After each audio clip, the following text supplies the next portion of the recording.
Forget walking. This simple exercise is restoring leg strength in millions of people over 50. The biggest mistake people make when they feel their legs weakening after 50 is believing that walking alone will rebuild all the strength they have lost. You start having trouble getting up from a chair, climbing steps, or maintaining your balance? You look for guidance in here. Walk every day, reach 10,000 steps, and you will be fine. That does help your heart and cardiovascular endurance, but what nobody tells you is that it does not replace the overload needed to recover strong and powerful muscles. A study with older women compared both methods over 16 weeks. Resistance training increased isometric quadriceps strength by 65.9%, compared to 41.8% for walking, and was superior in the combined measures of strength and functional independence. That is why today you will see a simple and effective exercise to tackle this weakness, and as a bonus, an easy sequence to do at home that strengthens all the muscles of the legs: glutes,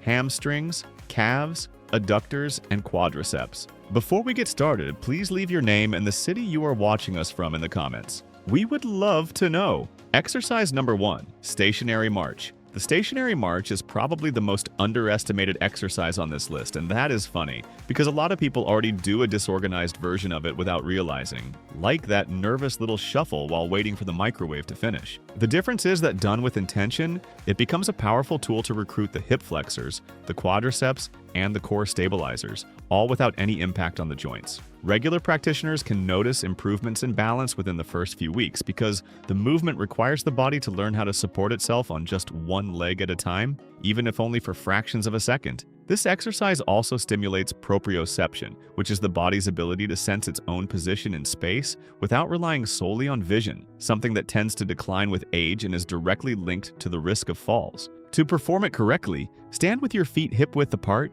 keep your spine upright and your gaze forward. Lift one knee to a comfortable height, as close to hip level as possible, and alternate with the other side at a steady pace, letting your arms swing naturally to help with balance and muscle recruitment. An extra tip is to imagine you are climbing invisible stairs. That helps keep the knee lift consistent instead of turning into an uncontrolled leg swing. A common mistake is leaning the torso backward during the knee lift, which removes tension from the target muscles and unnecessarily overloads the lower back. Another frequent slip is speeding up the pace thinking that speed replaces control, when in reality the quality of the movement is what matters here. You will know you're doing it right when you feel the hip and thigh working consciously with each lift, rather than just having your legs move on autopilot. Start with 3 sets of 30 to 45 seconds, progressing to 60 seconds as your endurance increases. If needed, rest one hand on a chair or wall to stay safe while your balance develops, and then gradually let go of the support. People with acute hip pain, frequent dizziness, or severe instability without support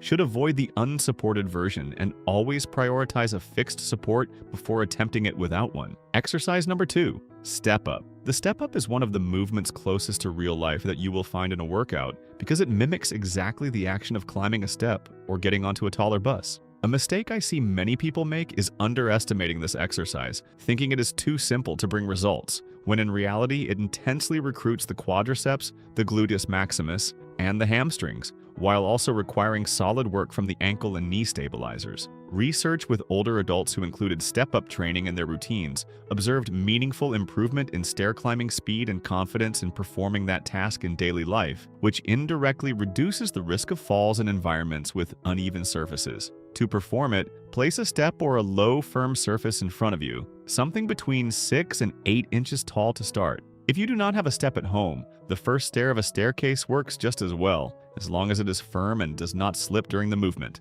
Place your entire foot on the platform, shift your weight onto that leg, and step up by fully extending the hip and knee at the top of the movement. Descend in a controlled manner using the same leg without letting the back leg simply drop. An extra tip is to think about pushing the floor away from you with the heel of the stepping leg, rather than pushing off with the back leg. Common mistakes include placing only the ball of the foot on the platform, which reduces glute activation, and leaning the torso excessively forward to gain momentum. It's also common to let the knee collapse inward during the step-up, which places unnecessary stress on the joint. I recommend starting with 3 sets of 8 to 12 repetitions per leg, using a lower platform and, if needed, the support of a handrail or wall until you gain confidence. After that, the safest progression is to slightly increase the height of the step before thinking about any additional load. People with a recent knee or hip replacement, an acute ankle injury, or severe instability without support should adjust the platform height or wait for medical clearance before practicing. Exercise number 3, leg curl. The leg curl works specifically the hamstrings through the function of bending the knee and should not be confused with any upper body exercise. What many people do not know is that the hamstrings are a muscle group frequently neglected compared to the quadriceps, and this imbalance between the strength of the front and back of the thigh is among the factors associated with a greater risk of knee injuries. Training the knee flexion function, as we do here, is just as important as training the hip extension done in other exercises on this list, because together they complete the role of the hamstrings in the posterior chain of the body. To perform it, stand behind a stable chair or countertop, holding the back for support with your feet hip-width apart. Bend the knee of one leg, bringing the heel toward the glute without moving the hip backward or leaning the torso forward.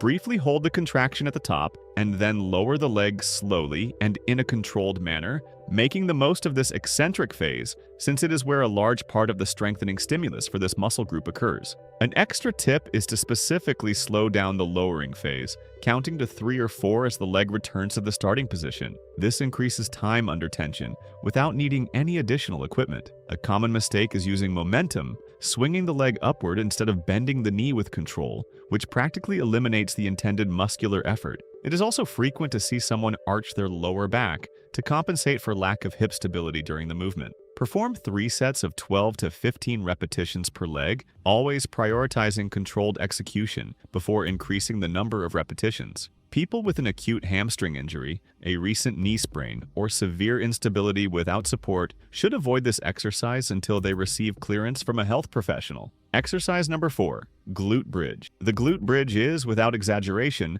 one of the most complete movements on this list because it activates the largest muscle in the human body, the gluteus maximus. The interesting thing is that most people do not know this and still train legs without ever directly isolating this muscle group, especially among men, who tend to neglect specific glute training and end up compromising not only aesthetics, but also strength and functional performance. This exercise intensely works the gluteus maximus, with the hamstrings and core participating as stabilizers. Beyond strength, the glute bridge plays an important role in pelvic stabilization, which directly helps prevent lower back pain. Since weak glutes tend to overload the lower back in simple tasks like walking or standing for long periods, to perform it, lie on your back with your knees bent and your feet flat on the floor, close to your hips. Lift your hips toward the ceiling, squeezing the glutes hard at the top of the movement, forming a straight line between your shoulders and your knees, and then lower in a controlled manner. An extra tip is to hold the maximum contraction for 2 seconds at the top before lowering, which significantly increases muscle recruitment without needing any external load. A common mistake is arching the lower back excessively to try to go higher, using the spine instead of the glutes to generate the movement. Another slip is positioning the feet too far from or too close to the hips, which reduces the efficiency of muscle activation. I recommend 3 sets of 12 to 15 repetitions, and the simplest progression here is to increase the contraction time at the top, going from 2 seconds up to 5 seconds as strength improves. A benefit that often goes unnoticed is the impact of the gluteus maximus, precisely because it is the largest muscle in the body, on the calorie burn that remains elevated after the workout, an effect known as excess post-exercise oxygen consumption, or EPOC. The greater the muscle mass recruited during the effort, the greater this extra energy expenditure tends to be in the hours that follow, which reinforces the importance of not leaving this muscle group out of your routine. People with acute lower back pain or who have undergone recent hip surgery should speak with a health professional before including this exercise in their routine. Exercise number 5, Bulgarian split squat. The Bulgarian split squat tends to look intimidating at first glance, but the beauty of this exercise lies in its ability to train each leg independently, which corrects strength imbalances between the sides of the body and directly improves tasks like getting up from a chair using only one leg for support, climbing tall steps, or recovering your balance when you trip over something in your path. This exercise intensely works the quadriceps and gluteus maximus of the front leg, with strong participation from the adductors and other hip and knee stabilizers to maintain balance throughout the entire movement. To perform it, position yourself with your back to a firm chair or bench, about 2 steps away. Rest the top of your rear foot on the chair, keeping most of your weight on the front leg. Bend the front knee, lowering your body as far as you can while maintaining full control without needing to get very close to the floor, and then push the front heel into the ground to return to the starting position. An extra tip is to lightly rest your hands on a wall or the back of another chair beside you while your balance is still developing. A common mistake is leaning the torso excessively forward, which transfers part of the work to the lower back instead of keeping the tension on the front leg. It is also common to try to descend too quickly in the first attempts, before the body has learned the movement pattern safely. Start with 2 to 3 sets of 8 to 10 repetitions per leg, with a reduced range of motion at the beginning, and only after mastering control of the movement should you think about going a little deeper each week. A more accessible option for beginners is to reduce the distance between the body and the chair, which naturally decreases the range of descent, and to support both hands on a fixed surface until you feel more confident in your balance. After mastering this reduced version, the simplest progression is simply to gradually increase the number of repetitions before thinking about any other change to the movement. People with significant balance impairment, acute knee pain, or who have undergone recent hip or knee surgery should avoid this exercise until they receive medical clearance, opting for simpler unilateral movements in the meantime. Exercise number 6,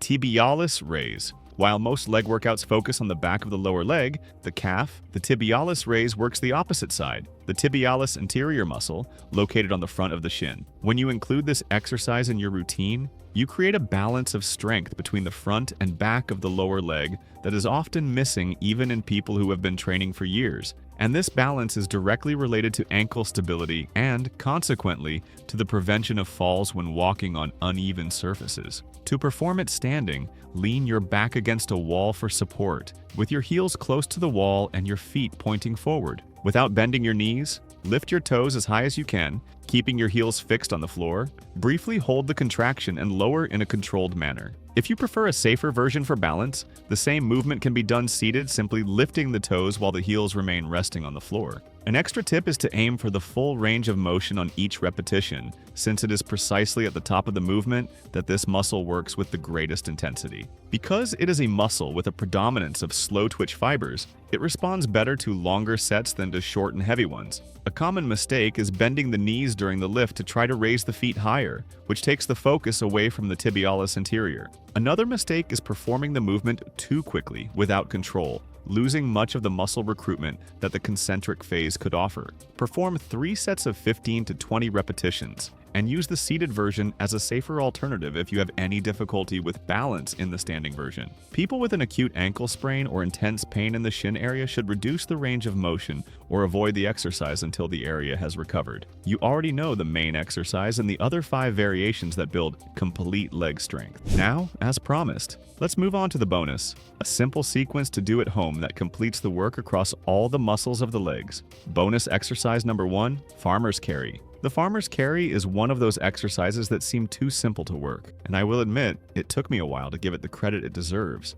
until I realized that practically no other movement trains so many things at the same time with so little complexity. All you do is hold a weight in each hand and walk. Studies tracking health markers over time have associated grip strength, exactly the type of strength trained here, with better overall indicators of physical capacity in older adults, which reinforces the importance of training that grip beyond just the legs. This exercise works the quadriceps, gluteus maximus, and core as postural stabilizers during the walk, in addition to the forearms, which hold the weight, and the musculature around the shoulder blade, responsible for keeping the shoulders back instead of rounded forward. To perform it, hold a weight in each hand. It can be a pair of dumbbells, 2 full water bottles, or even shopping bags with weight evenly balanced on both sides. Stand with an upright posture, shoulders back and abdomen lightly braced, and walk in a straight line with short, controlled steps, maintaining a firm grip throughout the entire distance. An extra tip is to imagine you are balancing a full tray on top of your head as you walk, which helps keep the torso stable and prevents swaying from side to side. A common mistake is letting the shoulders roll forward as the walk goes on, especially as the weight starts to feel heavy. Another slip is taking steps that are too wide, which compromises balance and reduces control over the load. Start with 3 sets of 20 to 30 seconds of walking, gradually increasing the time before thinking about increasing the weight. People with uncontrolled high blood pressure should avoid holding their breath during the effort and opt for lighter loads, just as anyone with an acute shoulder or wrist injury should adapt the way they hold the weight or wait for recovery before practicing. Bonus exercise number 2, pillow squeeze. Closing the bonus sequence, we have an exercise that is almost effortless in its simplicity, and that is exactly why it tends to be ignored. Despite training a region that most people never think to work, the adductors, the muscles on the inner thigh. This exercise works primarily the adductors, with a light contribution from the core in stabilizing the hip during the contraction, and its main advantage is how easy it is to perform, since it can be done lying in bed or sitting on the sofa watching television. To perform it, lie on your back with your knees bent, or sit in a chair with your feet flat on the floor and place a pillow or firm cushion between your knees. Squeeze the pillow with force using the inner thighs, hold the contraction for 2 to 3 seconds, and then release in a controlled manner, without letting the pressure go suddenly. An extra tip is to exhale slowly during the squeeze, which helps slightly increase core muscle recruitment alongside the adductors. A common mistake is squeezing the pillow quickly without holding the contraction, losing much of the stimulus that comes precisely from time under tension. Another frequent error is letting the hip shift to one side during the squeeze, instead of keeping the pelvis stable and centered. Perform 3 sets of 12 to 15 repetitions, always with a 2 to 3 second contraction on each one. People who have undergone recent hip surgery or who feel acute pain in the groin area should avoid this exercise until they receive guidance from a health professional. Remember that together, these 8 movements cover practically all the muscles of the legs: quadriceps, glutes, hamstrings, calves through the tibialis anterior, adductors, and also the grip and posture trained in the farmer's carry. Regular practitioners who combine these variations 2 to 3 times per week often report greater confidence when climbing stairs, getting up from low chairs, and walking on uneven terrain after a few weeks of consistency. Think of your leg strength like a car battery. Nobody notices it is missing until the day it no longer responds, and by that point, it is already too late to act calmly. If you enjoyed this and also want to see the best stretches used by the Japanese to undo years of poor posture and neglect of the body, we have a video appearing right now showing each one of them in detail. It is important knowledge for anyone over 50, so make sure you check it out. Thank you for watching all the way through, and may God bless you, my friend.